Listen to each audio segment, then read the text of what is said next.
Hey everyone, and welcome back to the channel. Tonight, I have a story that will make you think twice about renting that charming old house you've been eyeing. Dim the lights, get comfortable, and let's dive in. Mark had just found the perfect place, an old house on the edge of a quiet American town. The streets were peaceful, the sunsets were golden, but something about the stillness of the house felt off.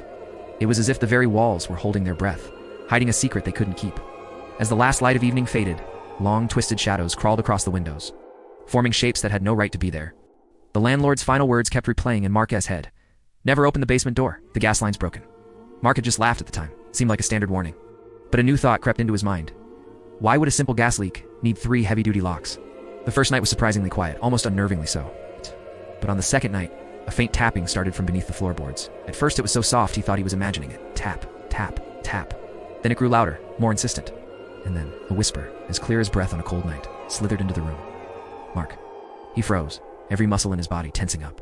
The voice was a woman's, faint but undeniable.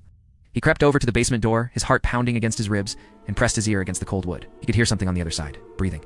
A slow, raspy inhale and exhale. Then the whisper came again, closer this time, right by the door. Open it. His hand was shaking, but a morbid curiosity, stronger than his fear, took over. He couldn't just leave it. He had to know. He grabbed a hammer from his toolbox, and with a few desperate swings, he smashed the locks one by one. The metal groaned and snapped. He took a deep breath and slowly pulled the door open. A wave of cold, stale air rushed up from the darkness below, carrying a thick, cloying smell of rot and damp earth. It was a smell that clung to the back of his throat.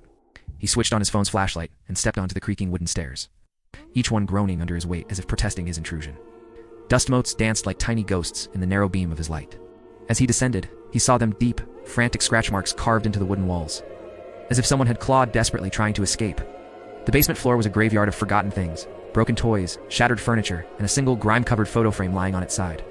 He picked it up, wiping the filth away with his sleeve, and then his blood ran cold. It was a photo of him.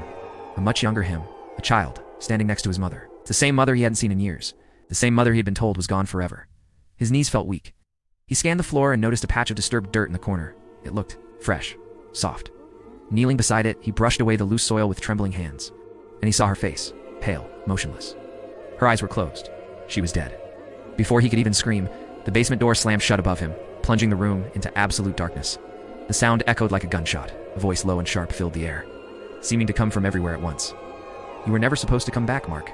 His flashlight flickered once, twice, then went out. And then he felt it. Something cold, impossibly strong, wrapped around his ankle and pulled. He screamed, a raw, terrified sound, but the darkness was a thick blanket that swallowed it whole. The next morning, police arrived after neighbors reported strange noises. The basement door was sealed shut, the new locks they'd brought useless against whatever held it closed. When they finally broke it open, the basement was empty. Completely empty. Just a few fresh handprints pressed into the dirt floor, as if someone had just tried to claw their way out. Neighbors say the house still stands there today, looking quiet and harmless in the daylight.